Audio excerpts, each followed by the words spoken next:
నా అక్క చెల్లెలకి రుణమాఫీ చేస్తాను నేను. 3 ఏళ్ళు అవుతుందమ్మా ఇంతవరకు రుణమాఫీ చేయలేదు. 3 ఏళ్ళు అందరూ వడ్డీ కట్టుకుంటూనే ఉంటారు కదా, ఇంత రుణమాఫీ చేయలేదు. కొద్దిమందికి అకౌంట్ 3,000 వేశారు. అంటే రుణమాఫీ 20,000 ఒక 3,000 23,000 బాకీ ఉంటే రుణమాఫీ చేయాల్సింది 3,000 రూపాయలు అకౌంట్ వేసిన, అది కూడా డ్రా చేసడానికి లేదు. 3 సంవత్సరాల నుంచి ఇందుకు చంద్రబాబు ఏమీ రుణమాఫీ చేయలేదు. ఆడబాబు పుడితే బంగారు తల్లి కింద 25,000 వేశారు. ఎవరికైనా వేశారు? ఎన్నికల ముందు చంద్రబాబు నాయుడు చెప్పారు, వేసాడా?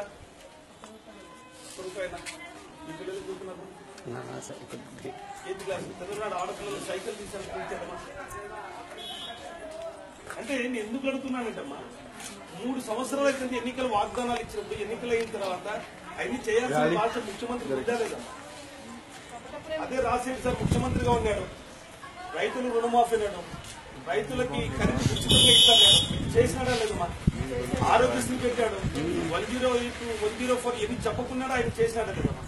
అదే విధంగా ఈయన చేశాడు. ముఖ్యమంత్రి చంద్రబాబు 3 ఏళ్ళైంది. ఎన్నికల ముందు చెప్పి ఈ రోజు ముఖ్యమంత్రి అయిన తర్వాత చేయాల్సిన బాధ్యత ముఖ్యమంత్రి ఉందా లేదమ్మా. ఆడపిల్లలకి 8 నుంచి 20 సైకిల్ ఇస్తాను.